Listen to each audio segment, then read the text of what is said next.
जे आंनि मावनायनि सम आरो थासारि माने गोलाव समनि मोनसे थासारि आरो लोगोसे बैसोनि थासारि आंनि गोसो आरो आंनि इच्छाखौ आङो हाउसआव फोरमायदों बा जोंनि बिबानगिरिफोरनो फोरमायदों दा बे बयबो मोनसे मोनसे सम थायो आल्टिमेटलि दिनैनि जे डेलिगेट सिटिं जे थान्दै मेला फाइनाल डिसिजनखौ लागोन आरो बे थान्दै मेला माने बे हाउसआ हाइस्ट फराम थान्दै मेला जि थांखि आजावगोन आरो बिथांमोना जि फाइनाल डिसिजनखौ लागोन बेनो फाइनाल जागोन थान्दै मेलनि सायाव रावबो गोजौआव नङा थान्दै मेला जिल्ला आनसलिक आरो मिरु बे फाइनाल डिसिजन होनानै बिबानगिरिफोरखौ सायख'यो थान्दै मेलाव जि डिसिजन जागोन आं बेखौनो गनायना लागोन दुलाराय बर' फरायसा आफादनि 52थि बोसोरसालियाव जुथुम्मानि आद्रा थानाय जि थान्दै जोंहा जुथुम दङमोन थांनाय दतमा कनफारेन्सआव 13, 14, 15, 16आव जि जुथुम्मा खुंफुंनाय आरो बे जोबथा हाबाफारिखौ दिनै जोङो 3 जुन बड'लेण्ड मुलुगसोलोंसालिनि जोहोलाव नीलेश्वर ब्रह्म बे अडिट'रियाम हलाव दिनै फुंबिलिनि हाबाफारि फिरफिला बिरहोनाय दुलाराय बर' फरायसा आफादनि आरो बड'लेण्ड मुंख्लं बिथांमोननिसिम बिबार बावनाय गोसोखांनानै आरो बे समाव बड'फा उपेन्द्रनाथ ब्रह्मनि मुसुखायाव बिबार बावनाय बे मोनथाम हाबाफारिखौ जों मावबाय आरो लोगो लोगोनो जोंनि थान्दै बिथांमोना जोंनि जिल्ला दखरा आरो गासै जिखिनि थान्दैफोर दङमोन डेलिगेट्स बिथांमोना दिनै सफैजोब्बाय आरो दसे समनि उनावनो जोंनि जे डेलिगेट सिटिं बेखौ जों जागायसिगोन आरो बे समाव आं बे खोथाखौनो बुंनो नागिरो जे दुलाराय बर' फरायसा आफादा माहारिनि सार्थनि थाखाय जातीयताबाद जाति सत्ता आरो माहारि थैनाय थांनायनि समाव जोङो स्ट्रागल खालामनानै हारिनि एक्जिस्टेन्सखौ फोथांना लाखिनो थाखाय जों जेब्लाबो हाबा मावबोदों जोङो जेब्लायबो फोथायो जे माहारिया जेब्लाबो सिगां माहारिनि थाखाय दुलाराय बर' फरायसा आफाद बा जोंनि अर्गेनाइजेसन आरो दुलाराय बर' फरायसा आफादनि जों साफा साफा इन्डिभिजुवेल मेम्बार्स आरो जों साफा साफा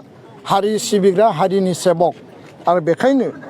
दुलाराय बर' फरायसा आफादनि आइडिय'लजि आरो प्रिन्सिपल बिनि आधाराव जोङो गसंनानै थानानै हारि सिबिनाय हारि दानाय हारिनि खैदां खैफोद हारिनि इसिं आरो बायजोआरि जायखिजाया जेंसियाव जों जेब्लाबो गसंथानानै आनकमप्रमाइजिंबाबो जातीयताबादि चेतनाखौ लानानै जों हाबा मावबोदों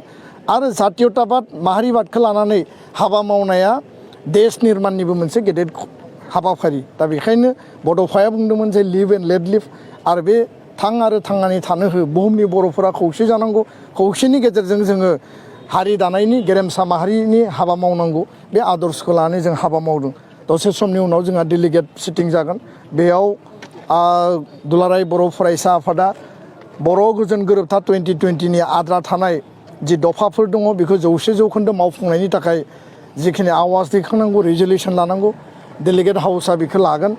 आरो बेजों लोगोसे गुन गोनां सोलोंथाइ जोंनि इयुथफोरखौ जोङो एम्पावारमेन्ट होनांगौ बिथांमोननो साख्रि बाख्रि भबिष्यत दानांगौ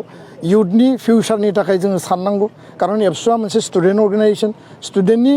आथिखाल आरो इयुनखौ लानानै हाबा मावनाया जोंनि बिबान बेखायनो मिशन क्वालिटि इडुकेसननि जों हाबाफारि लादों आरो 6.3 बायदि स्कुल प्रभिन्सियेलाइजेसननि जि मोनसे मेटार दङ बेखौ लानानै आसाम सरकारा गोख्रैनो मावफुंनांगौ बे बिथिङावबो जों गोथौयै गुवारै सावरायगोन बर' हारिनि रांखान्थि सामाजिक राजखान्थि गुबुन गुबुन आयदाखौ लानानै जोंनि बे डेलिगेट सिटिंआव जों सावरायनाय जागोन आरो फैबाय थानाय समाव दुलाराय बर' फरायसा आफादनि आथिखालनि जि मोनसे 2 बोसोरनि जि कमिटि दङमोन बे कमिटिखौ गोदानै दाफामफिननाय जागोन फैबाय थानाय 2 बोसोरनि थाखाय आरो बे डेलिगेट सिटिंआव दुलाराय बर' फरायसा आफादनि आनसलिक डिस्ट्रिक्ट सेन्ट्रेल इउनिटनि जि मोनसे 2 इयार्स टार्मखौ जोङो इयुनाव एक्सटेनसन खालामनो हायो नामा 3 इयार्स खालामनो हायो नामा बेयाव मोनसे जोङो नायबिजिरनायनि मोनसे कमिटि दागोन माला इमप्लिमेन्ट जागोन बे उननि खोथा खिन्थु बेनि थाखाय जों नायबिजिरनायनि मोनसे कमिटि दागोन आरो आङो दिनै बे बाथ्राखौनो स्पष्टयै बुंनो नागिरो जे दुलाराय बर' फरायसा आफादा गावनि आदर्शखौ लानानै आरो हारिनि माने मोन्थायखौ लानानै जेब्लाबो हाबा मावगोन हाबा मावलांगोन आरो बेखिनि जि आदर्श बे आदर्शखौ लानानै दुलाराय बर' फरायसा आफादा 52 बोसोर लामा हान्थिबोबाय फैबाय थानाय समाव आरोबाव जोङो जिखिनि स्ट्रागल खालामनांगौ जिखिनि जोंनि एक्जिस्टेन्सनि थाखाय जों हाबा मावनांगौ बर' हारिनि राव थुनलाइनि थाखाय हारिमुनि थाखाय जोङो बेखौ रोखायै हाबा मावलांगोन आं बेखिनिखौ फोरमायबाय गोजोन्थों गोजाम आफादखौ सिफायनो गोदान आफाद दानायबो जागोन नोंथाङा जुदि आफादगिरि जाना दं दा प्रेजेन्टसिम नोंथाङा जुदि जिरायथ'नोसै होननानै बाथ्राया बेनो सरसा सोलिबाय थादों थारैनो नोंथाङा जिरायथ'नांसिगोन नामा? थांनाय समाव दा प्राय आराय मास जाबाय जोंनि 13, 14, 15, 16 दतमा जुथुमामोन आरो बे खोथाखौ आं एसे बुंफिननो नागिरो जे 27 एप्रिलाव जोङो मोनसे दिन तारिख खालामदोंमोन खिन्थु 1 मेआव हरखाबै जोङो दाबिनाय बायदियै गोदान दिल्लीनि कैलाश कल'नियाव बड'फानि मुसुखा बेखेवनाय लामा बेखेवनाय बे हाबाफारियाव जिहेतु नखर मन्थ्रि हादोरनि नखर मन्थ्रिया बाहागो लादों आरो बे हाबाफारियाव बाहागो बयबो लानायनि थाखाय जोङो जोंनि जि 27 एप्रिलनि जि जुथुम माने बे थान्दै जुथुमखौ जोङो फावसायदोंमोन आरो बे बिथिङाव आङो नखर मन्थ्रि बिथांखौ धन्यबाद होगोन आसामनि गिबि मन्थ्रि बिथांखौ धन्यबाद होगोन भारत सरकारखौ धन्यबाद होदों जे मोनसे महान आरो गिदिर खामानि बिथांमोना जोंनि दाबि बायदि एबसुनि दाबि बायदि मावनानै होबाय। गुबुन मोनसेया जाहैबाय 12 मे तारिखआव जों आरो फिन मोनसे दिन खालामदोंमोन नाथाय हरखाबनो भारत पाकिस्तान जि जुद्धनि जि थासारि आरो पेहेलगाम कान्दनि उनाव भारत पाकिस्तान जि वार बे वारा सानब्रैनि थाखाय सोलिदोंमोन उनाव सिज फायार जाबाय बेनि थाखाय जोङो दोनथ'नो गोनां जादों दिनै जों फिन खेबसे लाफिनबाय आरो बे बुब्लियाव नोंथांमोना जेखौ सोंदों जे दुलाराय बर' फरायसा आफादनि संबिजिरनि टार्मा 2 बोसोरनि उनाव जोङो गोदान कमिटि दायो आरो आङो थांनाय समाव डेलिगेट हाउस एबसुनि गासै जोंनि बिबानगिरिफोरनिसिम मोनसे प्रस्ताब मोनसे प्रप'जेल लाखिदोंमोन जे आंनि मावनायनि सम आरो थासारि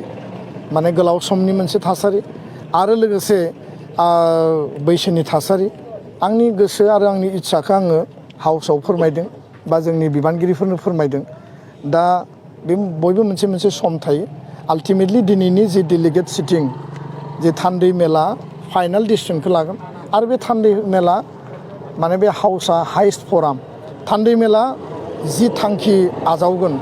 आरो बिथांमोना जि फाइनाल डिसिसनखौ लागोन बेनो फाइनाल जागोन थान्दै मेलनि सायाव रावबो गोजौआव नङा आं दहायनो बुंदों जे जोङो माहारिनि थाखाय आफादनि थाखायसो जों 3 नम्बराव आरो माहारिनि थाखाय आफाद दादों आफादनि आदर्श आरो प्रिन्सिपलखौ लानानै जों हाबा मावदों बे आफादनि टार्मा 2 बोसोर आरो बिनि उनाव थान्दै मेला जिल्ला आनसलिक आरो मिरु बे फाइनाल डिसिसन होनानै बिबानगिरिफोरखौ सायख'यो थान्दै मेलाव जि डिसिसन जागोन आं बेखौनो गनायना लागोन आंनि गोसोनि खोथाखौ आं फोरमायबाय आरो आङो थान्दै मेलनि खाथियाव आंनि गासै प्रप'जेलखौ आङो हगारबाय बिथांमोना जि डिसिसन होयो बिनि सायाव बिबेसना जागोन आरो फाइनाल जि रिजाल्टआ फैगोन गोजोन्थों। जुदि दोनफिनोबा नोंथाङा थागोन ना थाया? थान्दै मेला मा डिसिसन लायो बेखौ नायग्रोनोसै लेट्स आरो बिनि उनाव आङो 1 बाजिनि सिगां जोङो गासै हाबाफारिखौ फोजोबनो सानदों आरो बिनि उनाव माखासे सावरायनाय हाबाफारि जागोन लान्चनि उनाव 1 बाजिनि सिगां फिन खेबसेबाव थान्दै मेलनि फाइनाल डिसिसना फैयोब्ला नोंथांमोननि मेडियायाव फैनानै आङो खोथाखौ लाखिफिनगोन गोजोन्थों।